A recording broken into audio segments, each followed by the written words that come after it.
사랑하는 성북교회 성도 여러분, 오늘도 변함없이 우리를 깨우시고 기도의 자리로 불러주신 하나님의 은혜가 우리 모든 성도들의 삶 가운데에 가득하시기를 소망합니다. 우리가 함께 걸어가고 있는 이 시편 3책, 오늘 우리가 잠시 멈춰 서서 들여다볼 말씀은 시편 50편입니다. 오늘의 시편은 아주 어떻게 보면 시작이 좀 장엄해요. 마치 오케스트라 그런 교향곡을 듣는 것 같은 느낌이에요.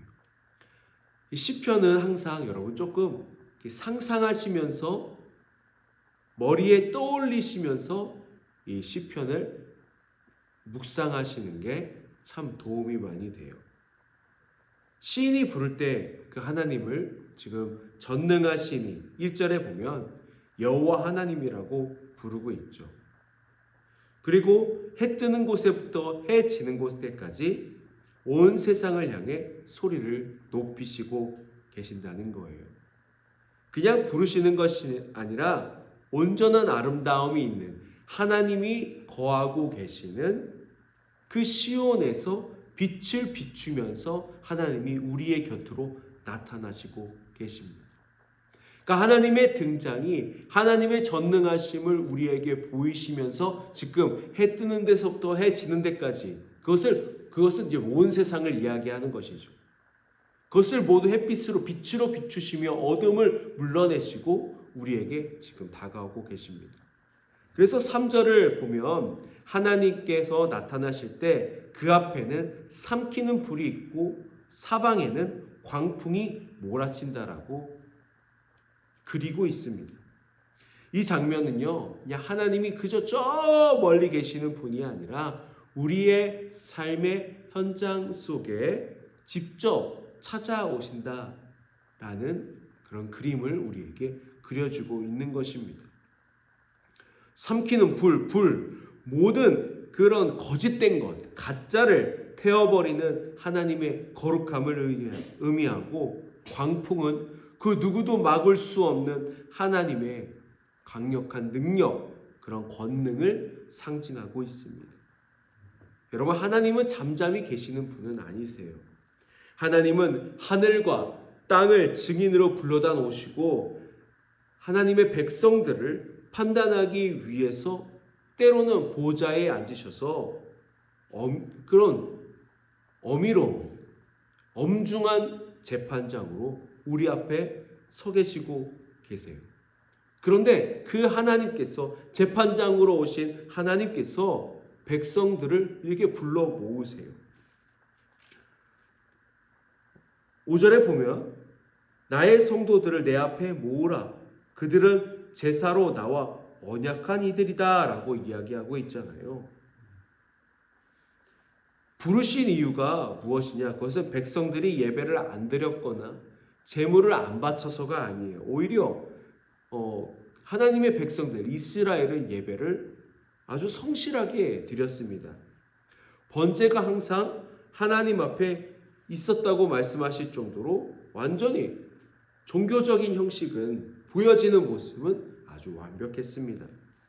하지만 하나님께서는 그들의 마음의 중심을 꿰뚫어 보시고 이렇게 말씀하시죠. 야, 나 하나님이 정말 배가 고파서 너희에게 재물을 요구하는 줄 아느냐.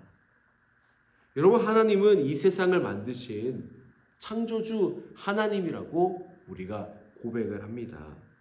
우리가 보이는 모든 것들, 짐승들, 곡물들, 산과 바다 모두 하나님의 것이죠. 우리가 바치는 헌금이나 봉사가 하나님께 부족한 무언가를 우리가 채워드리는, 그런 우리가 뭔가 하나님의 부족한 것을 채워드리는 존재가 아니라는 것입니다. 그래서 우리는 착각해요. 야, 내가 이만큼 헌금하고 내가 이만큼 봉사했으니까 하나님께서 나에게 큰 빚을 지신 거야.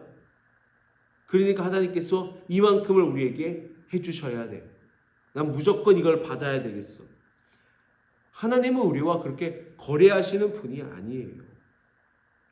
하나님이 우리에게 예배를 명령하신 이유는 하나님께서 무엇이 필요해서가 아니라 예배를 통해 우리가 하나님과의 바른 관계 안에서 하나님의 참된 평안을 누리기를 원하시기 때문이죠.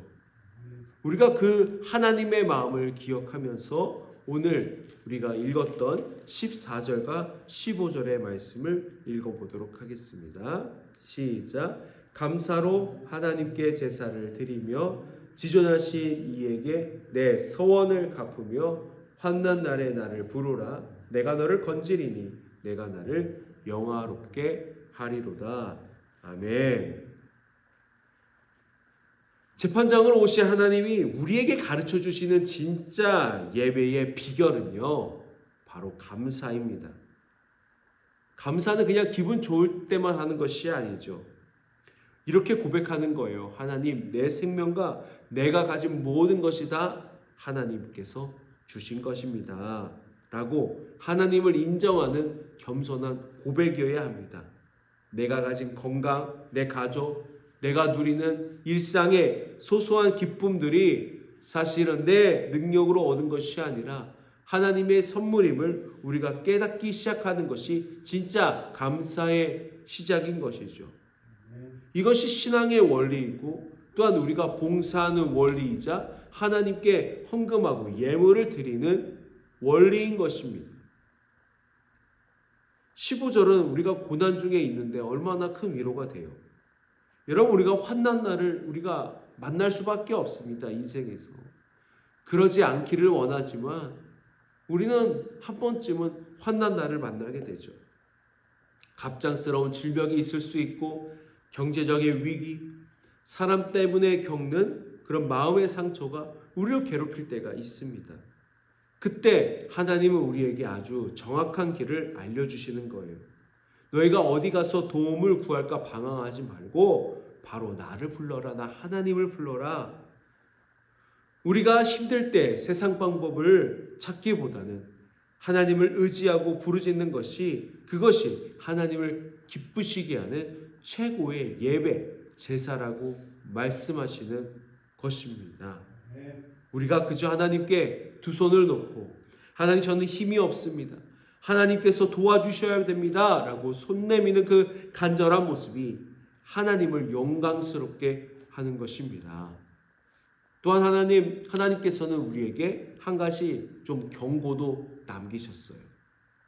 그것은 너희들이 입으로 하나님의 그런 율법을, 하나님의 법칙들을 전하고 하나님의 약속을 말하지만 실제 생활에서는 하나님 없는 사람처럼 산다는 그런 이중적인 태도를 하나님께서 꼬집고 계시는 거예요.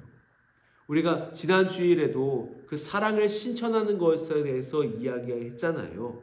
예배당 안에서는 정말 거룩한 사랑이 넘치는 성도인데 예배당 문을 나서자마자 이웃을 비방하고 싸우고 악한 일과 타협하는 모습은 이것은 하나님을 여러분 무시하는 행동인 것이죠. 하나님은 우리가 말씀 앞에 있을 때만 신앙인이 아니라요, 이 말씀이 덮어지고 다 본 뒤에 우리가 세상에 나갈 때에도 하나님의 자녀답게 살아내는 하나님의 자녀들이 되기를 원하시는 것입니다. 말씀을 귀로만 듣고 뒤로 던져버리는 것이 아니라 내 삶의 자리에서 그 말씀이 살아 숨쉬며 움직이게 해야 하는 것입니다. 그래야지 그 말씀이 우리의 관절을 쪼개고 골수를 쪼개고 우리가 꺾어져야 되고 겸손해야 할 그 자리로 찾아가기 때문입니다. 여러분, 말씀을 실천하는 것이 뭐 대단한 모험이 아닌 거예요. 그냥 오늘 만나는 사람에게 따뜻하게 인사를 건네주고 혹시 나에게 상처 준 사람이 있다면 그 사람에게 축복에 우리가 기도를 해주는 것, 내 이익보다는 정직함을 선택하는 것, 이런 작은 순종순전들이 모여서 하나님이 기뻐하시는 올바른 제사, 올바른 예배가 되는 것입니다. 오늘 마지막으로 23절을 함께 읽으며 오늘 주신 하나님의 말씀을 마음 깊이 새기길 원합니다. 23절입니다. 시작. 감사로 제사를 드리는 자가 낭을 영화롭게 하나니 그의 행위를 옳게 하는 자에게 내가 하나님의 구원을 보이리라. 아멘. 불꽃 같은 눈으로 우리를 살피시는 하나님께서 진정으로 찾으시는 사람은 화려한 예배의 형식을 갖춘 사람이 아니라 진심으로 하나님께 감사할 줄 아는 사람입니다.